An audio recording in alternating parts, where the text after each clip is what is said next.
Hello friends, आपका स्वागत है बेसिक्स ऑफ ज्योग्राफी की सीरीज में। ये हमारा आईएएस कॉन्क्लेव इंस्टीट्यूट है which provide you free as well as video and उसके लिए आप इसको सब्सक्राइब कर लीजिए।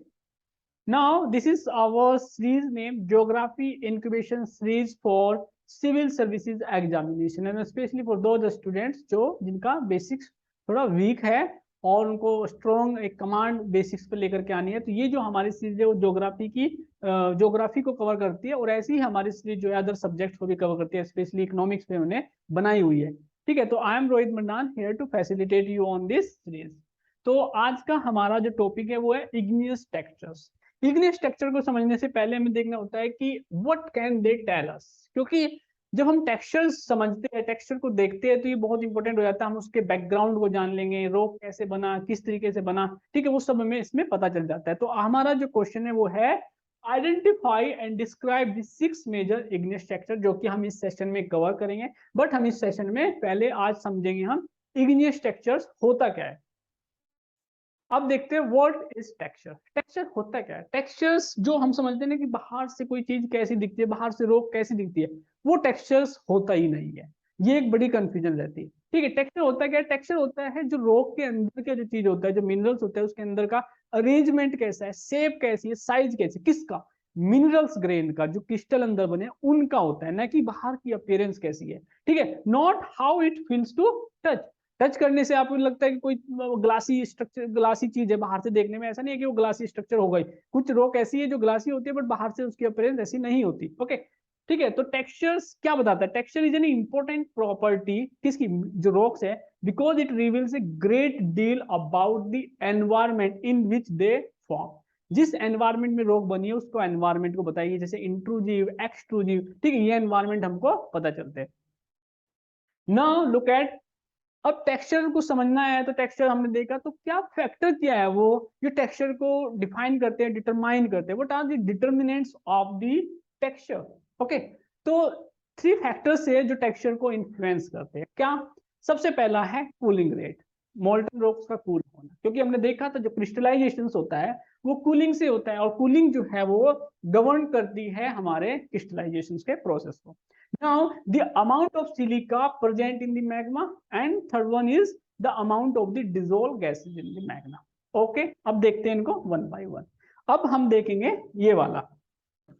अगर हम इसको देखें पहले वाले को, the rate at which the molten rock cools, तो हम पहला देखेंगे ये वाला।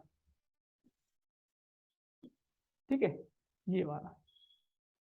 तो the rate at which molten rock, तो ये क्या होता है? कूलिंग। तो कूलिंग कैसे डिफाइन करती है?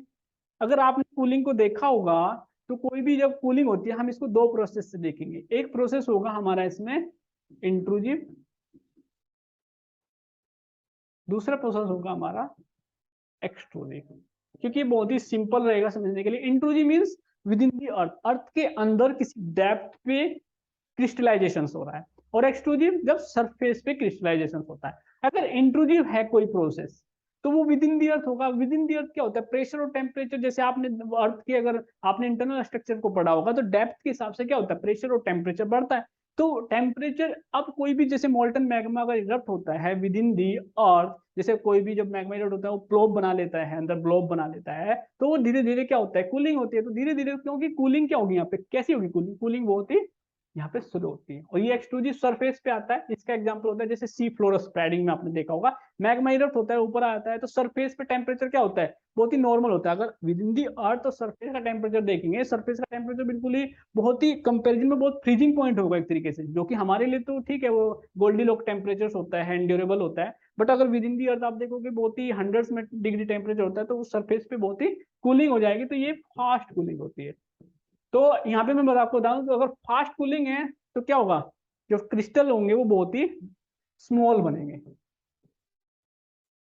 ठीक है, और इंट्रूजिव है, स्लो है, तो क्रिस्टल क्या होंगे? बहुत ही लार्ज। लार्ज क्रिस्टल क्या होते हैं? ये डिफाइन करते हैं कि क्रिस्टलाइजेशन का जो प्रोसेस है वो कितना जल्दी स्टार्ट हो रहा है। तो इंट्रूजिव में बहुत स्लो होता है।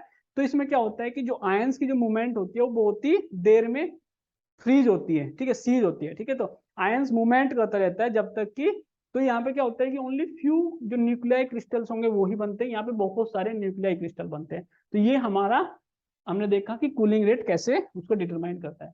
अब हम देखेंगे सेकंड। अगर आप सेकंड में देखते हो तो सेकंड में हमारा क्या है, the amount of silica present in the magma. अगर सिलिका कैसे इफेक्ट करती है, अगर आप सिलिका को देखोगे, जो सिलिका हमारी होती है, जितना ज्यादा सिलिका कंटेंट होगा उसकी विस्कोसिटी उतनी ही ज्यादा होगी।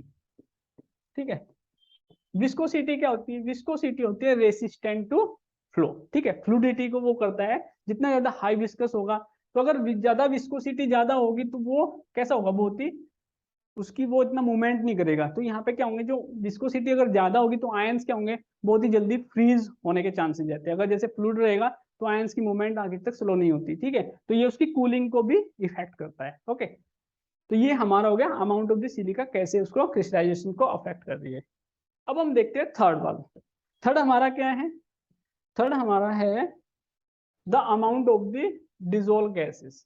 Okay, the amount of the dissolve gases in the magma. ये अमाउंट ऑफ द डिजोल्व जो गैसेज है वो कैसे अफेक्ट करती है, क्योंकि हमने देखा है कि जो मैग्मा को हमने देखा था, जो नेचर होती है मैग्मा की, इसमें लिक्विड, सॉलिड और गैसियस कंपोनेंट्स होते हैं। तो गैसियस कंपोनेंट्स क्या होते हैं, जो विद इन द अर्थ है वो रॉक सरफेस की वजह से प्रेशराइज रहते हैं अंदर ही। तो जैसे मैग्मा इरप्ट होता है तो गैसेस भी होते हैं, तो जितना ज्यादा गैसियस कंटेंट रहेगा उतना ही ज्यादा जो इरप्शंस होगा वो बहुत ही वोलेटाइल, बहुत ही वैसा इरप्शंस होगा। तो जब वोलेटाइल इरप्शंस रहता है बहुत ज्यादा, तो आपने देखा होगा जो अगर ये वोल्केनो है तो उस वोल्केनो से क्या होगा, अगर वैसा हो तो बहुत ही स्पोरेडिक जो होगा वो इरप्शंस होगा। तो स्पोरेडिक होगा तो इस तरीके के फ्रेगमेंट्स अलग अलग निकलेंगे। ठीक है, वो फ्रेगमेंट्स क्या होंगे, वो भी उसके टेक्सचर्स को, जैसे जो पायरोक्लास्टिक टेक्सचर्स होगा तो इस तरीके के टेक्सचर्स को डिफाइन करता है। तो हमने देखे ये जो फैक्टर्स है, ये 3 फैक्टर्स है जो हम बाद में भी देखेंगे। अभी जब हम टेक्सचर्स को देखेंगे टाइप्स ऑफ की, हम इन्हीं 3 फैक्टर के बेसिस पे इसको अंडरस्टैंड करेंगे। The rate at which molten rocks cool, the second is the amount of silica present in the magma, and the third one is the amount of the dissolved gases in the magma. In the next session हम cover करेंगे types of the texture। अगर आपको ये video पसंद आए तो please share and subscribe और YouTube channel. Thank you guys.